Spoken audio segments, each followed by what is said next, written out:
le parti pris c'était que j'avais 6 semaines, donc du coup j'ai laissé tomber complètement toute autre activité et j'ai fait que du vélo. Tu t'es tapé du chemin VTT pendant 350 km. Ah, on s'est fait prendre une amende.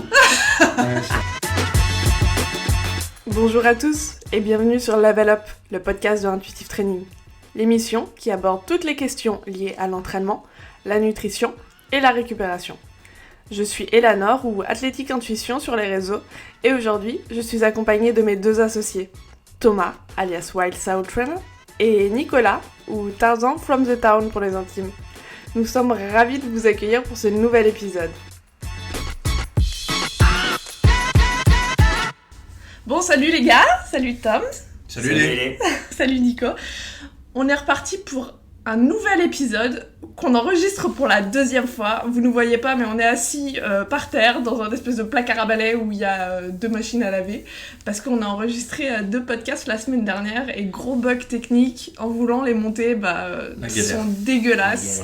Donc on se retrouve là en urgence un matin pour vous réenregistrer tout ça.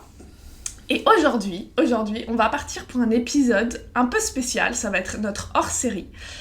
On va parler de la dernière expérience sportive, expérience/aventure sportive de Tom, qui est parti sur une course un peu folle, une course pour les gens timbrés, voilà. Une des courses des Gravelman Series. Alors, qu'est-ce que les Gravelman Series ? C'est une série de courses cyclistes, longue distance, on-road et off-road, où tous les participants partent en autonomie complète. C'est-à-dire qu'il n'y a aucune assistance, il n'y a pas de ravito, il n'y a pas d'assistance technique, tu pars avec ton vélo, tu pars avec tout l'équipement dont tu as besoin, toute la nourriture dont tu as besoin, et tu pars pour une longue distance. Donc Tom a fait, il y a 2 semaines, l'édition qui relie Paris à Deauville, donc c'est 350 km en gravel, donc c'est globalement sur du chemin. Tu t'es tapé des chemins... 90% de off-road. Ouais, tu t'es tapé du chemin VTT pendant 350 km. Alors pourquoi aujourd'hui on a envie de vous parler de ça ? Parce que c'est hyper représentatif de ce qui nous fait vraiment kiffer dans le sport. Ce pourquoi finalement on s'entraîne tous les 3, c'est développer notre liberté physique. Alors, qu'est-ce que la liberté physique ? C'est pouvoir effectuer un peu n'importe quel effort sportif, effort physique, sans y être préparé ou sans y être trop préparé en amont. Et pour ceux qui connaissent pas Tom, c'est vrai que je vous invite à aller checker son compte Insta, Wild South Trainer, sur Instagram, avec mon super accent français. C'est un mec qui a clairement pas un physique de cycliste, il a des épaules énormes, des quadris et des ischios énormes. Alors oui, il est habitué à faire du vélo parce qu'il se déplace en vélo au quotidien, mais se taper 350 km en plus avec assez peu de prépa, c'est assez ouf. Donc j'avais très très très envie qu'il nous débriefe de tout ça. Donc Tom, la première question que je vais te poser, c'est déjà... déjà, présente-nous un peu cette course, comment t'es venu, voilà, pourquoi tu t'es lancé dans cette aventure-là ? Pourquoi t'as choisi de te lancer sur une course longue distance en vélo ? Alors c'est exactement, il est comme tu as dit, une bonne représentation de la vision du sport que je me fais, c'est-à-dire du principe de liberté physique, d'être capable de pouvoir réaliser des défis plus ou moins fous. Alors ça, pour certaines personnes ça peut paraître un défi fou, pour d'autres personnes ça peut paraître une balade du dimanche, ça dépend d'où on est au niveau du spectre, c'est sûr. Mais l'objectif, c'était d'avoir une activité qui puisse être réalisée facilement dans les contraintes du confinement, les contraintes imposées par le confinement, mais qui puisse aussi assouvir ce besoin d'aventure et de liberté physique. Et je suis tombé par hasard là-dessus en parlant et en échangeant avec un de mes collègues coachs. On a commencé à évoquer un petit peu, lui, ses défis et les aventures qu'il effectuait en ce moment et les différentes choses qu'il avait effectuées. Ça s'avère que c'est quelqu'un qui fait pas mal, voire beaucoup de vélo. Et il m'a parlé de cette course et de ce type de course. Et tout de suite, je suis allé voir un petit peu le type de course que c'était. L'organisateur, Steven Le Yarrick, qui est un ancien cycliste de haut niveau, qui est l'organisateur et le fondateur de ce type de course. Et tout de suite, ça y est, j'ai été piqué. Je me suis dit, c'est exactement pour moi ça. J'adore le principe.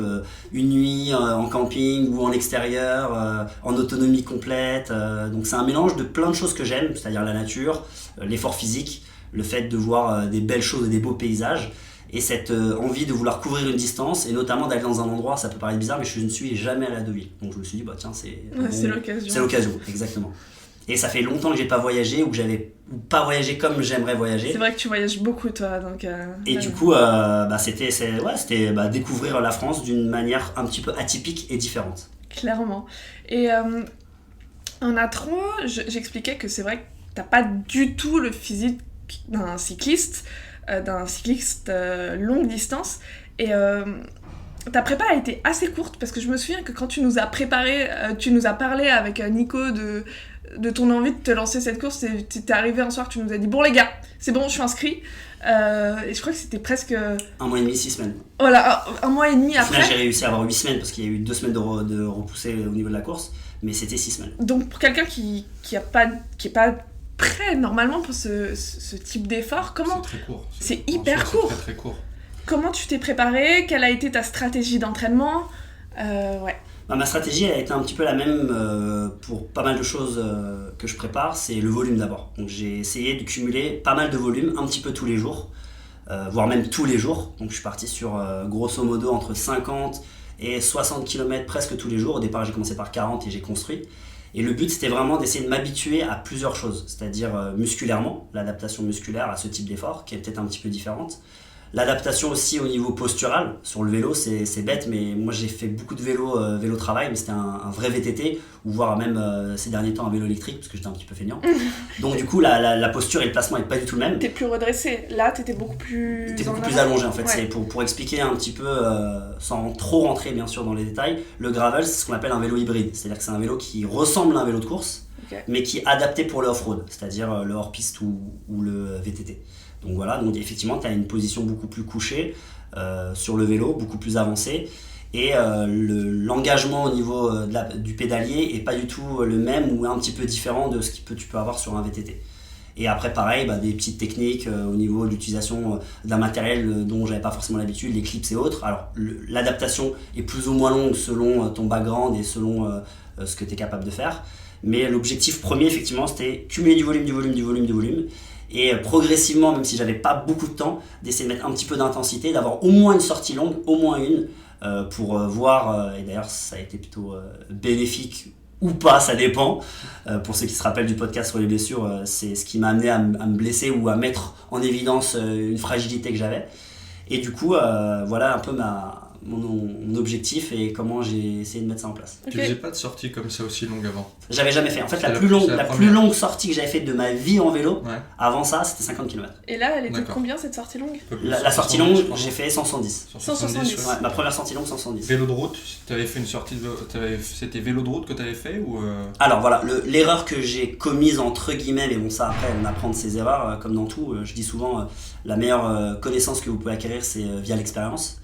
Et donc du coup c'est que j'ai fait beaucoup de routes avec ce vélo gravel, tout simplement parce que quand j'ai acheté ce vélo gravel il était monté avec des pneus route et j'ai mis un peu de temps, procrastinateur éternel que je suis, j'ai mis un peu de temps à changer les pneus. Pour l'info, j'ai changé les pneus la semaine de la compète. Ouais, c'est la veille. Donc j'ai essayé de faire pseudo du off-road avec des pneus slick. J'en ai fait un petit peu, mais je me suis préparé surtout sur du route. Et effectivement, après, quand tu arrives sur du off-road, c'est encore un autre type de travail. Mais l'avantage que j'ai quand même, c'est une bonne puissance et une bonne force dans les cuisses qui fait que j'ai pu compenser la partie technique par une partie un peu plus physique. Ouais, d'accord. Et du coup, tu nous as parlé là du volume en entraînement. Tu faisais que...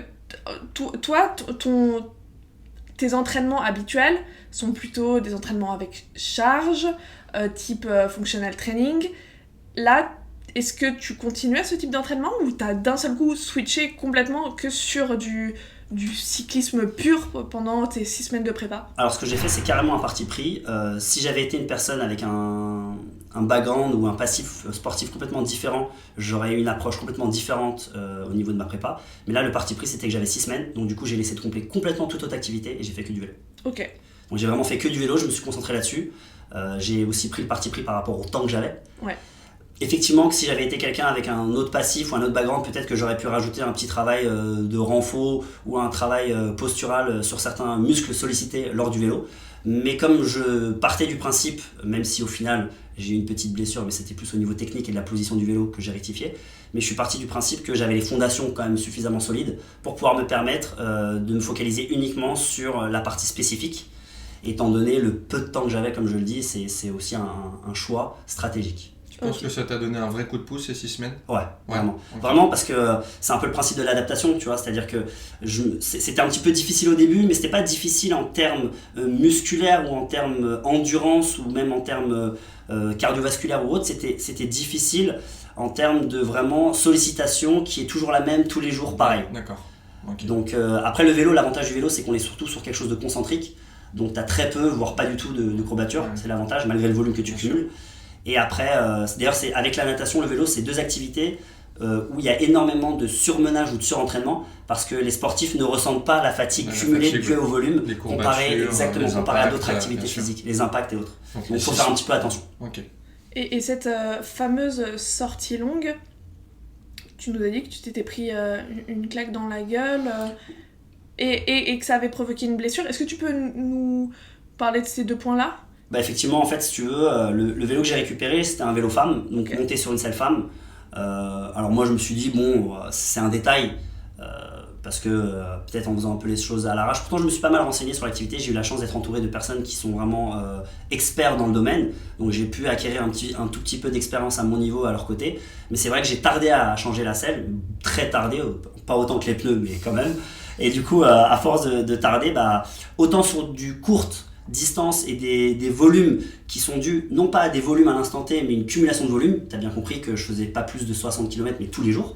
Contrairement à 100 km ou 110 km en l'occurrence, passer sur le vélo dans la même position sur 3-4 heures d'affilée voire 5 heures d'affilée, effectivement au niveau du périnée j'ai eu des petits soucis. Ces petits soucis ont amené dû à une discopathie que j'avais depuis plusieurs années, une inflammation très prononcée au niveau du nerf sciatique et ça s'est fini en sciatalgie. Donc grosse inflammation des 2 côtés, couché au lit pendant presque une semaine. Un papy quoi. Un gros papy. On est allé voir, il était bloqué. On s'en souvient. On l'a jamais vu comme ça. Il bouge, enfin il était complètement bloqué, il pouvait plus bouger. Il a été complètement bloqué, n'empêche qu'il arrivait à sortir que ouais, je pense que dans 3 semaines, ça va pouvoir le faire. Attends, c'était 2 semaines. Non, c'était 2 semaines. 2 semaines. Ouais. Autant dire que... On était ouf, on s'est dit, mais c'est pas possible, il va pas le faire. Bah si. Après, je suis quelqu'un qui a du mal à accepter de ne pas aller au bout des choses. Je suis pas en train de dire que c'est une bonne chose ou une mauvaise chose, mais effectivement que c'est pas forcément quelque chose que je conseille. Après, honnêtement, pour ceux qui me connaissent, notamment vous, pendant la semaine où j'étais pas bien, j'ai tout fait, tout ce qui était possible pour essayer de guérir rapidement.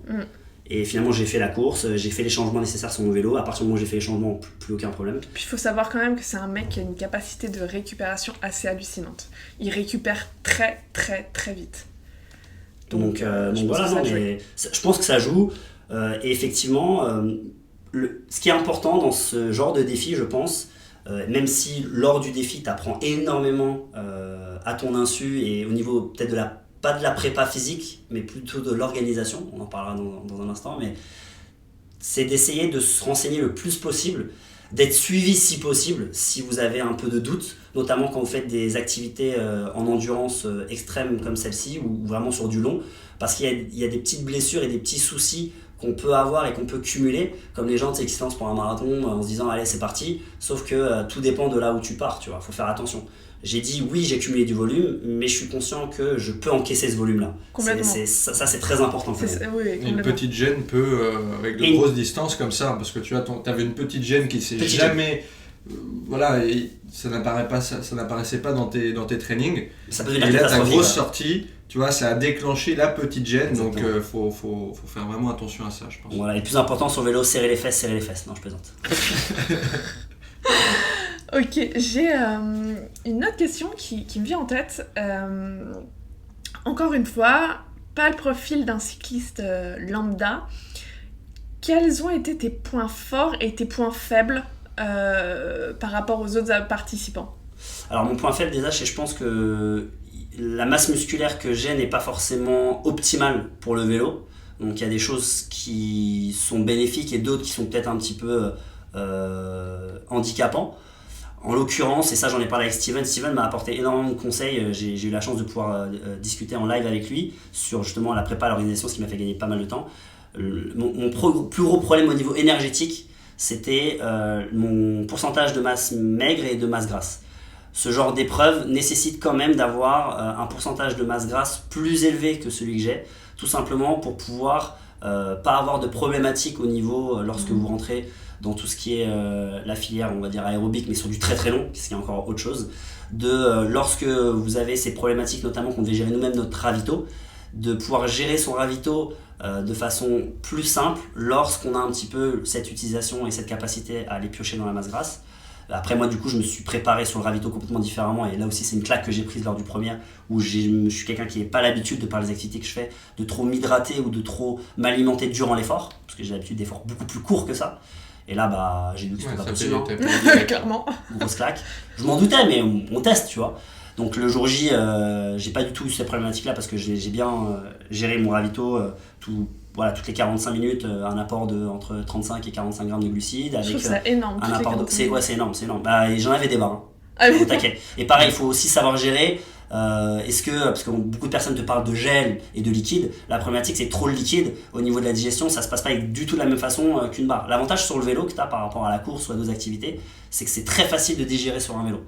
Donc tu peux te permettre de manger presque, j'exagère, n'importe quoi, dans le sens où tu n'as pas cette problématique là que tu peux avoir avec la course ou d'autres activités. Donc tu as ce laps de temps lié justement à le fait de ne pas avoir de secousses ou trop de perturbations au niveau de l'estomac, au niveau de la digestion.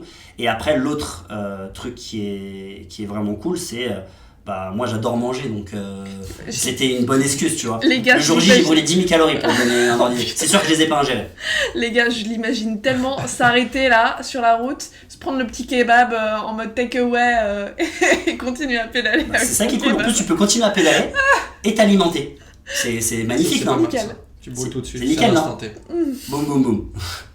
Non, mais sincèrement, voilà, le point faible, c'était... Le plus gros point faible pour moi, c'était celui-là. L'autre point faible qui aurait pu être, mais comme avec le confinement, je m'étais un petit peu habitué aux activités d'endurance via un peu de course depuis quelques mois, on va dire, c'est peut-être une problématique que tu peux avoir, notamment si tu gères pas bien tes ratios au niveau du pédalier et au niveau de tes rapports au niveau de la chaîne et au niveau des plateaux.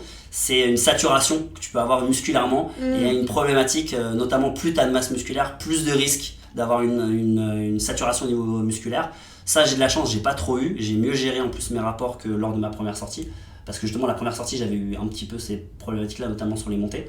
C'est-à-dire en gros tu pommes tellement tu pommes tellement qu'à un moment donné, une fois que t'es arrivé en zone rouge, c'est trop tard. Donc c'était plus technique ce point-là. Ce point-là, il est technique et c'est carrément en fait un principe, mais bon, ça paraît évident pour la plupart des gens, mais et pour beaucoup de personnes, c'est que forcément ton dosage de l'effort est complètement différent que lorsque tu vas faire 1 heure de vélo ou tu pars pour 22 heures de vélo, 350 ans, bien sûr. Il y a un dosage à faire, sachant qu'on est sur des courses un peu atypiques où on a un changement de terrain constant et permanent, donc un peu sous forme de fartlek pour ceux qui connaissent, donc on a un changement de terrain, donc ça t'impose un changement de rythme et ça t'impose de savoir gérer un aspect technique qui n'était pas du tout celui pour lequel je m'étais préparé par rapport au travail du route, qui est justement de jouer, mais ça je me suis un peu collé sur le rythme de Fred, mon coéquipier, de jouer sur les rapports, de jouer sur ton effort. Après, plus tu te connais dans une variété complexe d'efforts, ce qui est un petit peu le cas de ce qu'on essaie de véhiculer, même si chacun doit trouver son objectif,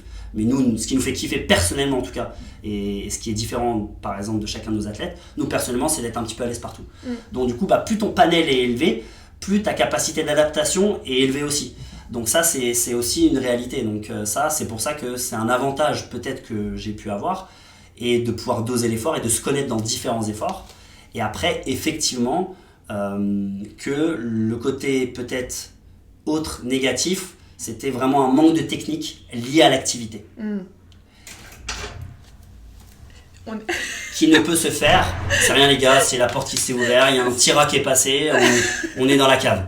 Donc ne vous inquiétez pas, tout se passe bien. Les booms aussi, peut-être que vous entendez, c'est les mecs qui dropent leur barre à côté. Tout va bien. On est en mode full time. Ok, et au niveau avec ta force et ta masse musculaire, au niveau des montées, t'étais pas genre hyper à l'aise? Si, j'étais super à l'aise. C'était là le point fort, donc là on a parlé des points faibles, mais le point fort vraiment, et je l'ai vu par rapport un petit peu aux autres personnes, et c'est vrai que c'est marrant, c'est rigolo de voir ça, c'est vraiment dans les montées. Autant les descentes, j'étais une flippette de malade, j'étais là, attention, ça descend vite, je mets les freins. Je crois que j'ai plus de paquettes de freins d'ailleurs, il faut les faire changer. Mais dans les montées, par contre, franchement, j'étais vraiment bien. Qu'elle soit courte ou longue? Qu'elle soit courte ou longue. Ouais. Tu sentais que t'avais de l'aisance dans les jambes? Ouais, grave. Ouais. Ok. Donc j'avais une capacité de relancer aussi qui est importante, tu vois, quand je me mettais en danseuse, qui était assez, qui est assez représentatif, je pense, du type d'effort que je fais quand même au quotidien et du background que je peux avoir. Après, effectivement, que cette capacité de force et de puissance, comme tu le dis, si elle n'est pas liée à une capacité quand même d'endurance, à un moment donné, bah, tu peux plus, tu vois. Donc il y a un dosage à faire. Tu dois envoyer, mais tu dois envoyer et être capable de répéter cette intensité-là. C'est ça aussi qui est important. Et niveau cardio, ça va? Ça franchement, niveau cardio, les montées aussi? Non, j'ai très peu. Okay. Parce qu'en fait, l'intensité, elle reste... Je trouve, alors c'est peut-être par rapport aussi au type d'effort, encore je le dis, que je fais, je trouve que l'intensité, elle restait modérée. Après, là par exemple, il en prépare une qui va être en Auvergne, malheureusement, c'est ce que j'aurais aimé la faire parce qu'elle a l'air magnifique celle-là. Mais celle-là, elle a l'air beaucoup plus physique, donc avec des montées beaucoup plus longues. Je crois qu'il y a des montées qui font 10 ou 15 km de long. Ah, ouais. Là, la plus longue montée qu'on avait, elle faisait 3 km. Putain, c'est long, 3 km. Non, c'est long 3 km en montée, bien sûr. Mais quand tu t'envoies une 10-15, c'est un effort qu'il faut attaquer sa montée de manière très différente, quoi. Très différent, bien sûr. Et après, t'as forcément des relances à faire à un moment donné. Après, c'est un choix, t'en as qui préfèrent mouliner. Moi, j'ai du mal avec ça, je suis pas à l'aise. Pareil, avoir de la résistance dans si je mouline trop, je sature. Donc j'aime bien quand même avoir de la résistance dans la pédale, et me mettre en danseuse aussi, ça me dérange pas, et je peux rester longtemps en danseuse. Donc ça, c'est dû aux muscles posturaux, stabilisateurs et autres qui me fatiguent que très peu. Donc je suis même assez à l'aise en danseuse. Et au niveau changement physique sur toi? Énorme. Énorme? Ouais, énorme. Franchement, en peu de temps, le fait d'être allé à fond dans l'adaptation, c'est-à-dire vraiment spécifique d'une discipline et de ne faire que ça, forcément j'ai une grosse fonte de masse musculaire du haut du corps. Notamment des bras en fait. C'est pour ça que tu rigoles, tu vois les cyclistes avec tout petits bras et tout, mais vraiment les bras c'est là où ça a plus fondu. Par contre les épaules elles sont beaucoup découpées, mais ça c'est normal, c'est dû au côté agressif aussi du gravel, sur la position avancée, couchée, où t'es vachement en iso, souvent régulièrement sur les épaules. Donc, t'as une grosse résistance au niveau des épaules. Énorme. Et d'ailleurs ce qui est assez marrant pour la petite anecdote, la plupart des gens ont eu des grosses courbatures lors du gravel, donc de la compétition, ils se plaignaient des épaules. Et Fred qui est un judoka, un ancien judoka de haut niveau, qui est aussi très costaud du haut, franchement les épaules on n'a rien ressenti. Donc comme quoi tu vois, peut-être que avoir un travail, et ça c'est évident, plus spécifique par rapport à certaines personnes et certains types de profils sur justement le haut du corps auquel on pourrait pas forcément penser parce que c'est assez orienté quand même bas du corps, et ben serait carrément notamment pour les parties agressives, lorsque tu dois maintenir ton guidon, lorsque tu dois faire des appuis ou des poussées, parce qu'il y a tout un travail de poussée et de tirage que tu fais avec le guidon qu'on se rend pas forcément compte tant qu'on n'a pas pratiqué l'activité. Et ben ouais, je pense que tu vois, avec des personnes lambda, carrément t'as intérêt à faire ce renfort là parce que sinon ça peut être un vrai facteur limitant. Le vélo, c'est vrai que tu te dis on travaille les jambes à 100% et puis le haut du corps un peu d'abdos histoire de tenir, mais en fait on se rend compte que tu vas avoir un petit pourcentage d'entraînement quand même sur le haut du corps qui doit être présent, quoi. Et le corps toujours, mais le corps on en a conscience. Même si on est dans une position assise où on pourrait croire qu'il y a le corps est super important pour tout ce qui est l'engagement, relancer comme je disais aussi, exactement. Et même sur les descentes, plus t'es stable, plus t'es ancré, plus ton guidon est stable, moins t'as de perturbations, moins t'as un risque de tomber, t'as un risque de dévier. Donc ça c'est sûr. Ok, hyper intéressant. Au niveau du bas du corps?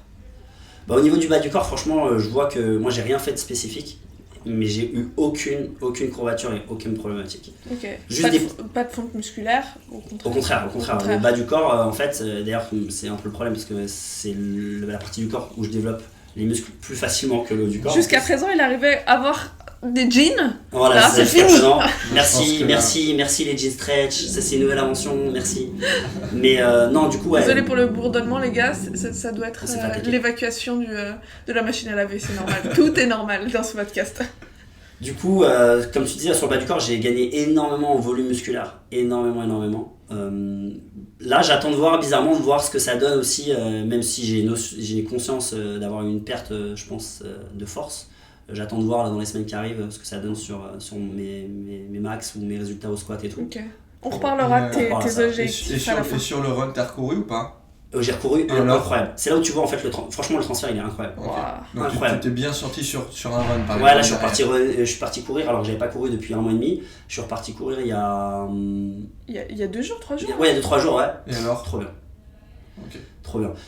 Après, je suis conscient qu'il y a des adaptations aussi très spécifiques au run, mais aujourd'hui, il y a de plus en plus de trailers notamment qui font un travail sur le vélo pour pouvoir justement cumuler un gros volume Dans vos gros volumes, au niveau de la ouais, caisse, mais avec une diminution de la contrainte articulaire bien et sûr, des évidemment. contraintes que tu peux C'est avoir, les meilleures astuces à avoir. C'est la meilleure astuce. Complètement. notamment en off-saison ou même en combiné, tu vois. Ouais, ça se rapproche et au niveau de l'effort, c'est quand même similaire. Franchement, il y a un transfert, Ouais. Alors après, il y a des spécificités liées à la course, c'est évident. Mais au niveau de ta capacité, il y a un transfert, je le sens carrément. Et pour avoir aussi utilisé un petit peu ce hack avec certains de mes athlètes, notamment blessés, Ouais. ou qui devaient préparer un événement, mais qui n'avaient pas forcément la possibilité de cumuler le volume de course que j'aurais souhaité, le fait de mixer et d'être hybride, il y a des choses qui se passent. Après, il y a un travail à faire plus sur ton déroulé, ta technique de course. Si tu es quelqu'un qui a une bonne technique de course, le transfert sera beaucoup plus facile que si tu es quelqu'un qui part avec une mauvaise technique de course, ou en plus de la capacité que tu auras gagnée grâce au travail du vélo, le transfert sera moins facilement parce qu'il faudra retravailler sur tes ça, appuis. bien sûr. Exactement. Ouais, complètement. Trop intéressant, trop intéressant. Est-ce que maintenant tu peux nous parler de la course en elle-même? Genre les faits marquants, je sais pas, des petites anecdotes what the fuck. Incroyable. Non mais franchement, Donc, combien de temps du début jusqu'à la fin? Alors t'as 48 heures pour clôturer la course. Ok. Donc 350 bornes, 48 heures. 4900 mètres de dénivelé, j'aime bien le préciser, ouais, parce que franchement, clairement. 4900 mètres de dénivelé, chapeau, Steven. Entre Paris et Deauville. Entre Paris et Deauville, pour ceux faire. qui l'ont fait, je sais pas comment il a fait, dès qu'il y avait une montée, on la prenait. Montée, hop, on la prenait. Ah non, on a pris toute la montée. Incroyable. Autant physiquement, voilà, comme je le dis, ma vision des choses, en tout cas au niveau du sport, personnellement, c'est.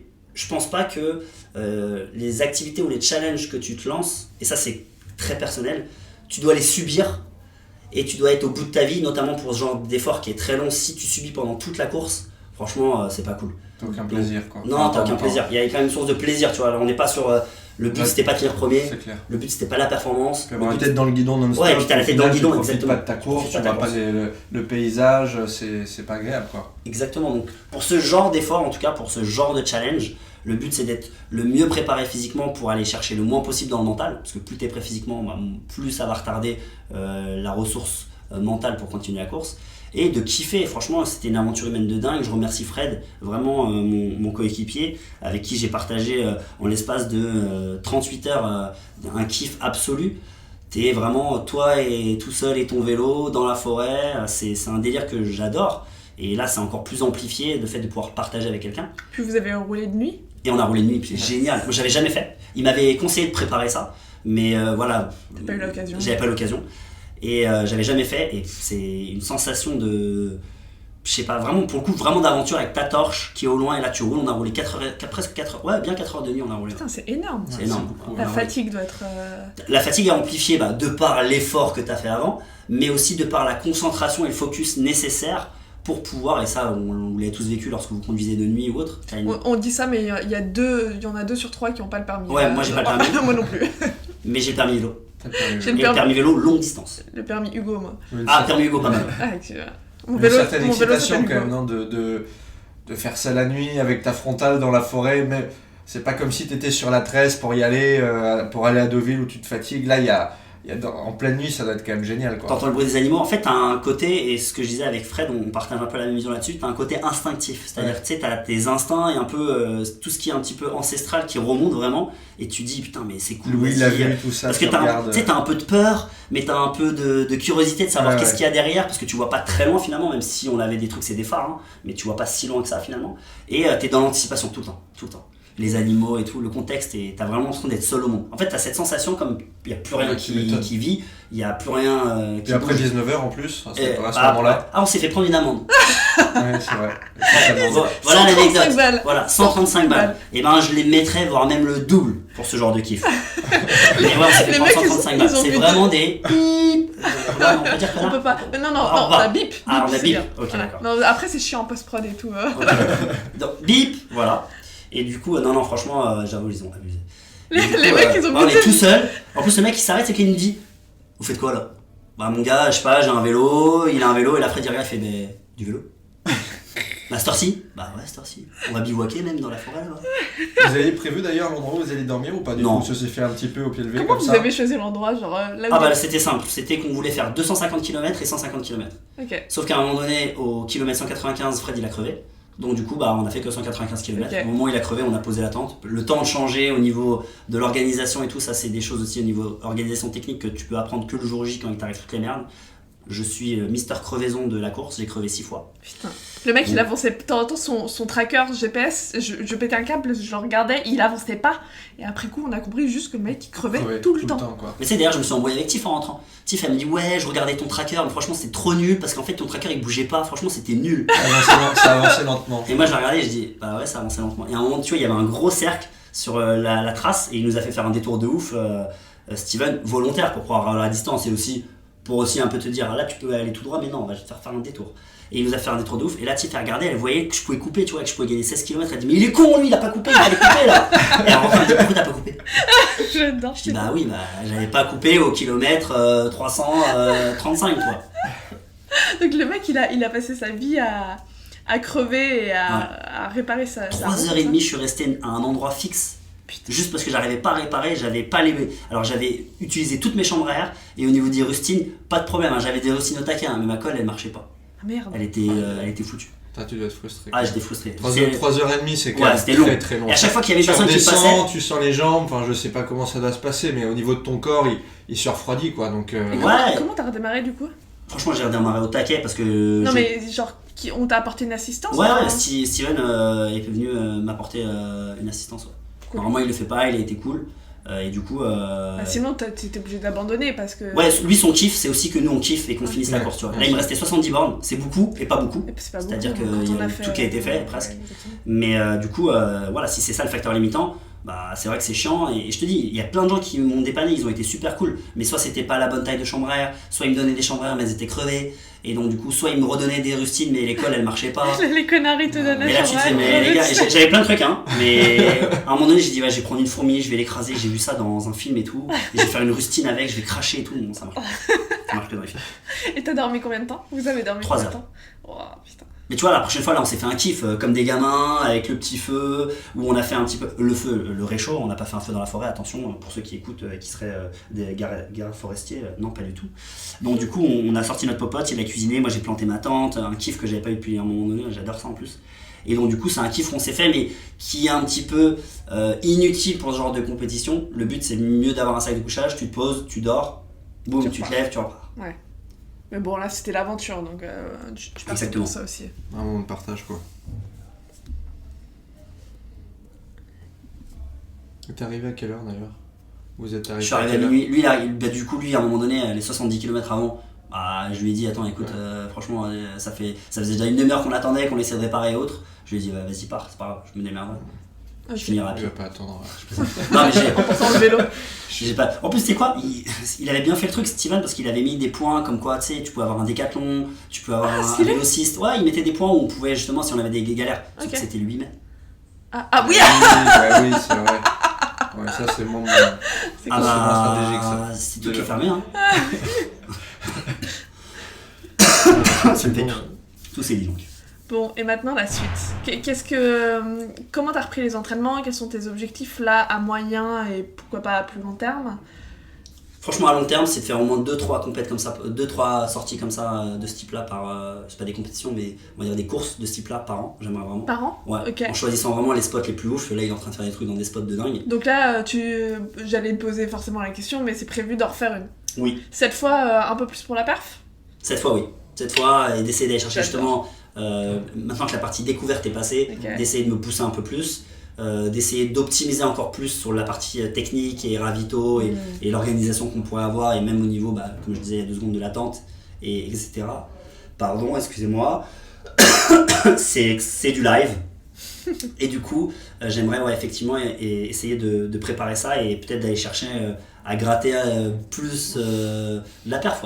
Ouais, je te vois bien. Là, Ouais, et c'est... Je pense qu'il y a une petite frustration là du fait en fait de ces défauts techniques, enfin En fait, ces défauts déclinants ont fait que j'ai pas pu exploiter mon full potentiel physique. Exactement, avec De ces par ce problèmes break et tout, et ça, c'est en technique, je parle de mécanique aussi. Ouais, mécanique. Parce que t'as passé beaucoup de temps finalement Bien sûr. à devoir, enfin 6 crevaisons sur une course comme ça, t'en as perdu des heures quoi. Mais voilà, que du plaisir, c'était cool. Et ouais, chercher peut-être un truc un peu plus sympa et surtout continuer à découvrir des coins de manière atypique, c'est ça que j'aime. Après, ça sera peut-être une autre lubie que j'aurais, si je puis dire, mais ça, et après, là, en tout cas à court terme, préparer la plage, préparer Beach body. beach body bar, tu vois. Body. Ah bah ouais, on fait ça pour ça aussi, faut pas se mentir, à un moment donné, transparence. Donc non, mais préparer un peu la plage, d'essayer de pas venir avec des bras, tous mes grelets. Bon, ça va, il a encore un petit peu de marge. Hein. Ça va, il reste un petit peu quand même de Ça reste, va. mais bon, quand même. Et non, il et va prendre la reprendre gym. très très vite. Ouais, Prendre la Il va gym. reprendre très très vite. La gym, Ouais. Ça te manque. voilà. Là, en fait, c'est cool. Autant j'étais en mode manque de motivation. Et du coup, le fait de switcher complètement et de créer du manque de par une activité qui me manquait pas, parce que voilà, j'avais un manque de motivation, et ben vouloir reprendre, ça me donne envie. Tu vois, là, j'ai une envie de reprendre d'autres choses. Ouais, c'est une bonne stratégie de Ça, c'est motivation, cool, ça. Ouais. Ouais. J'aime Couper bien. un petit peu et puis Pour mieux faire revenir autre chose ensuite. pour mieux Ouais. revenir, ouais. Ouais, complètement. Par cycle en fait, tu fonctionnes un peu par cycle. Et sans faire de jeu de mots sur les facteurs par rapport aux vases communicants, effectivement que je suis en train de sentir, mais à voir encore dans les semaines à venir, tout l'aspect positif de ces 1 mois et demi en vases communicants. Affaire à suivre. On reviendra pour refaire un débrief sur ça. Ok les gars, je pense qu'on a fait le tour, c'était ouais, pas mal, vraiment hein. hyper intéressant. On refera un prochain épisode sur ta prochaine course, voir si t'as tout dégommé. T'as Bah ouais, intérêt, c'est le hein. but. Ou Ouais, sur j'ai- la prépa, peut-être, ça peut être intéressant. Sur la prépa, peut-être un peu plus spécifique pour certaines personnes qui aimeraient se lancer. olé olé comme t'as Moins pu olé faire, olé, tu ouais, vois, bien un sûr, truc bien un sûr. peu plus Un peu plus structuré. carré. Ça pourrait être pas mal pour ceux qui veulent se lancer, que ce soit en VTT ou en road, tu vois, ça peut être intéressant de savoir comment on peut préparer ce genre de course. N'hésitez pas à nous poser vos questions, hein. Je fais notre petite promo là, mais Bah ouais, posez des questions. allez sur notre compte Insta, intuitivetraining.fr, et en MP ou en commentaire des posts, laissez-nous vos questions. On Parce que sera- c'est vrai que Ouais, c'est clair. c'est vrai que ce podcast, c'est un plaisir et un kiff qu'on se fait à nous. Grave. Ça c'est sûr, mais c'est aussi quelque chose qu'on a envie de partager avec vous, donc c'est vrai que si vous nous posez des questions, c'est plus simple pour échanger et peut-être que ça peut nous aider à orienter un peu Comment les mettre le discussions pied à avec elle. l'étrier aussi pour certains qui veulent se lancer, Bien course sûr. pas, Bien tu sûr. vois, plein On de peut aller plein de dans choses des comme points ça, hyper ouais. spécifiques, hein. On a les deux mecs là en face qui ont les compétences. Moi je suis juste intervieweuse, mais n'hésitez pas. Et après pour clôturer, le mot de la fin. Vas-y, dis ton Nico. mot, dis nos petits mots, c'est ta course toujours. Ah merci, ouais. Moi le mot de la fin c'est, je vous invite quand même, si vous avez des envies, des challenges ou des choses qui vous font rêver, même si ça peut paraître absurde ou un peu démesuré, à aller jusqu'au bout et à vous dire que vous fassiez ou pas la course ou l'événement, ce qui reste quand même important, la préparation et le voyage que vous allez effectuer pour pouvoir arriver à cette course va vous apprendre énormément de choses. Moi je suis vraiment un partisan de l'apprentissage par l'expérience pour plein de raisons. Alors après l'expérience, ça vous servira que si vous êtes capable de l'analyser derrière et d'en prendre suffisamment de recul, mais franchement allez-y. Je sais que là Nico tu prépares un truc, il y a un truc Terra machin que tu as envie de préparer, Ouais, c'est ça Xterra. Xterra, qui est une ouais. forme de triathlon mais un petit peu en pleine aventure, nature, en pleine nature. En pleine nature, Voilà. ouais. C'est du trail au lieu du run sur bitume. C'est du VTT plus que c'est du VTT, non pas du vélo de route. Et après, c'est eau vive, donc eau vive, lac, océan, ça dépend d'où tu le fais. C'est Donc, quand ça on va se rapprocher un petit peu de ta discipline, quoi, au Bien niveau de la sûr. distance et autres, mais en mélangeant différents Différents aspects. aspects. Ouais, super. Donc j'ai hâte C'est pour aussi. quand Là, 2021 c'est pris, donc je pense que prochaine inscription ce sera 2022, donc ça me laisse une bonne année de préparation Cool. là-dessus, quoi. Ok. Donc, Toi Elie, je sais que t'as fait pas mal de courses avant. Moi j'ai été runneuse avant. T'as été runneuse avant. Ouais. Mais c'est un sport qui me fait mal, mais mal pas dans le positif. Ouais, Après, mal j'ai- physiquement. Mal Ouais, physiquement. ouais. Et Donc, le c'est pas trail, t'as déjà musculaire, essayé quoi. le trail qui est un peu moins agressif, je veux dire. Alors tout est relatif, c'est moins agressif, c'est sur des terrains je trouve Un qui petit sont plus peu, mais pas agréables. tant que ça. C'est Pas vrai tant que c'est vrai que c'est un truc qui pourrait me botter. Mais mes objectifs en ce moment, c'est vrai que moi, contrairement aux deux garçons, Toi t'es l'inverse, tu viens de l'endurance et. moi je viens de Ouais, l'endurance ouais, ouais, et c'est ouais, surtout que moi je fonds comme des jeux soleil dès que je cours quoi, Bien dès sûr. que je fais un peu trop de cardio, j'ai une c'est vrai que ça, morphologie il faut le très prendre en compte, longiligne ouais, et complètement. après je suis faite pour ça, Ouais. très honnêtement, j'ai une morphologie qui est faite pour la course, pas pour me mettre sous une fucking barre à squat et mettre un GPS tellement mon mouvement est long pour descendre mon cul par terre. Mais moi, mes objectifs sont beaucoup plus... Après, je suis plus jeune que vous, mais sont beaucoup plus... Ça, c'était le petit tac. Oh, en fait, c'est ce qu'on m'avait annoncé avec l'examen. On fait, tu verras, quand tu seras vieux, tu feras que de l'endurance. Les barres lourdes, c'est fini. C'est pas fini. Ah, désolé, je vais construire du bouti encore là. Et tu joueras à la pétanque, mon gars, et au molki. Un renforcement du voilà, alors pour le lancer, le molki, un axe rotational. Non, moi, mes objectifs sont beaucoup plus gymniques en ce moment. Cool. Mais peu importe quels sont vos objectifs. Il dit cool, mais c'est lui qui me coach, tu sais, il sait. C'est muscle up là déjà. Après avoir passé sur le handstand pour avoir un joli handstand press là, une montée en force. Bon bah muscle up alors. Et On promet un muscle up aux auditeurs pour toi alors. Ouais, clairement. Ok, cool. Cet été, j'espère que je l'ai là. Sans problème. Je suis pas loin Strict. là. Bah oui, strict. Chez un training, c'est toujours strict. Un vrai muscle up, c'est un muscle up strict. Hein. Ah, c'est l'école carrée ici. Bon, merci les gars. Merci à toi, merci à Tom pour ce partage merci, j'espère que d'expérience. ça vous a plu et ça m'a fait kiffer partager cette expérience avec vous et franchement c'était une expérience de ouf. Et franchement l'enregistrement du podcast là à côté de la machine à laver assis par terre dans le placard à balai, franchement pas mal. Franchement je l'aime bien celui-là. En plus il y a un petit Starbucks là, c'est le tien non celui-là. Ouais mais il y en a plus, je l'ai plus. L'arnaque. Bon allez, moi je vais monter très très vite cet épisode là pour vous le sortir demain les gars. Allez. Oh, je suis excité, comme un dingue. Allez, gros bisous. Ciao, ciao. Merci pour votre écoute. Si cet épisode vous a plu, n'hésitez pas à le partager et à vous abonner. Retrouvez-nous également sur Instagram @intuitivetraining.fr. Vous pouvez nous y poser toutes vos questions, nous les traiterons sur les prochains épisodes du podcast. Pour les infos sur nos offres de coaching et nos programmes, rendez-vous sur notre site internet intuitivetraining.fr. À très vite!